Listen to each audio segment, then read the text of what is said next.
کہ جڑا حضور تے درود پڑھن دا عادی ہو گیا نا، او دے واسطے نماز دی پابندی کرنا بھی آسان ہو جاتا ہے، قرآن دی تلاوت کرنا بھی آسان ہو جاتا ہے، تے حضور نال محبت کرنا بھی آسان ہو جاتا ہے۔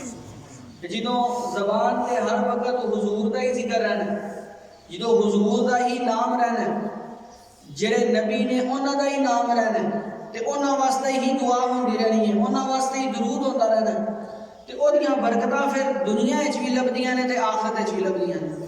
پیارے نبی کریم صلی اللہ علیہ وآلہ وسلم نے ارشاد فرمایا کہ جڑا ایک بار درود پڑھدا ہے اللہ تعالیٰ او دے تے 10 رحمتاں نازل فرماندا ہے، تے جڑا 10 بار درود پڑھدا ہے اللہ تعالیٰ او دے تے 100 رحمتاں نازل فرماندا ہے، تے جڑا 100 بار درود پڑھدا ہے اللہ تعالیٰ او دے پیشانی تے او دے متھے تے لکھ دیندا ہے کہ اے بندہ دوزخ دی اگ تو بری ہے، تے قیامت والے دن اینو شہیداں دے نال اٹھایا جائے گا۔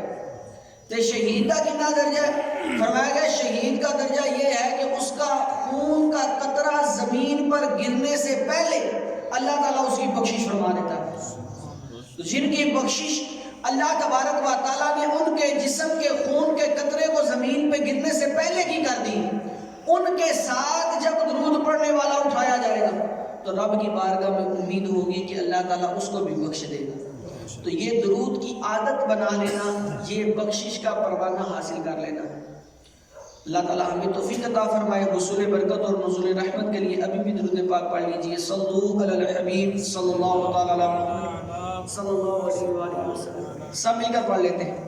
صلی علی نبینا صلی علی نبینا صلی علی محمد صلی علی کریمنا صلی علی محمد صلی علی شفیعنا صلی علی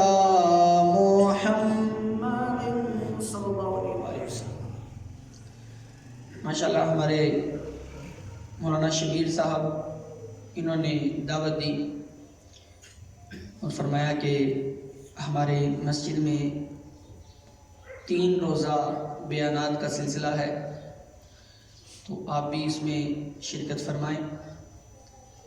اللہ تبارک و تعالیٰ انہیں برکتیں عطا فرمائے کہ انہوں نے دین کو پھیلانے کے لیے، دین کو عام کرنے کے لیے، سیکھنے سکھانے کے لیے یہ سلسلہ شروع کیا۔ اللہ تعالیٰ ان کا یہ سلسلہ کرنا قبول فرمائے، اور ان کے ساتھ جو معاون و مددگار ہیں، جو سننے والے ہیں، جو سنانے والے ہیں، اللہ تعالیٰ ان سب کو بھی برکت عطا فرمائے۔